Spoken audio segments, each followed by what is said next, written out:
இதுக்கு நான் உங்களுக்கு ஒரு சூப்பரான ஒரு எக்ஸாம்பிள் கதை சொல்கிறேன். அமான்சியோ ஒரு நாள் ஸ்கூல்லேருந்து ரிட்டன் வந்துகிட்டு இருக்கும்போது பார்க்குறான், அவங்க அம்மா பக்கத்தில் இருக்கிற மளிகை கடைக்காரர்கிட்ட கெஞ்சிக்கிட்டு இருக்கிறாங்க, என் கொஞ்சம் மளிகை சாமான கடனுக்கு கொடுங்க, என் பையன் வந்துடுவான், பசியோட இருப்பான், சாப்பிடாம இருப்பான், நைட்டு அவனுக்கு சாப்பாடு செஞ்சு போன்னு சொல்லி கெஞ்சிட்டு இருக்கிறாங்க. ஆனால் அந்த மளிகை கடைக்காரர் கொடுக்க மாட்டேங்கிறாரு. இதை பார்த்துட்டு இருக்கிற அமான்சியோக்கு பயங்கர வருத்தமாக எடுத்து, நீ போயிட்டு வா சொல்லி அவங்க அம்மா கூப்பிட்டு போய் வீட்டில் போய் சொல்கிறான் வைராக்கியத்தோட, ஒரு நாள் இல்லை ஒரு நாள் கண்டிப்பாக அந்த யூரோப்பில் நான் மிகப்பெரிய பணக்காரனவன், நீ ஒன்றும் கவலைப்படாதமா அப்படின்னு சொல்லி சொல்கிறான். அவங்க அம்மா பயங்கர தைரியமாக இருக்கிறாங்க. 12 வயசு ஆகும்போது ஸ்கூல் விட்டு ட்ராப் அவுட் ஆகிடுறான். அப்போது அங்கே இருக்கக்கூடிய ஒரு கொரியர் கம்பெனியில் போய் வேலைக்கு சேர்றான், ஒரு கொரியர் பாயா.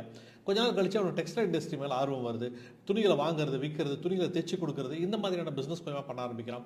அந்த பிஸ்னஸ் நல்லா கை கொடுக்குது, கொஞ்சமாக வளர ஆரம்பிக்கிறான். நண்பர்களே, இன்னைக்கு யூரோப்பில் நம்பர் 1 பிராண்டாக இருக்கக்கூடிய ஜாரா இந்த அமான்சியை உருவாக்குறது தான். அப்படிலாம் யோசிச்சு பாருங்க, வாழ்க்கையில் வைராக்கியமும் முயற்சியும் பிடிப்பும் வந்தால் எந்த விதமான வெற்றிகளையும் நம்மளால் அடைய முடியும். நம்மளே அப்போ அவமானங்களால் நினைக்காம வாழ்க்கைக்கான படிக்கட்டுகளாக நினைக்கிறாங்கல்ல, அவங்க தான் பெருசாக ஜெயிக்கிறாங்க.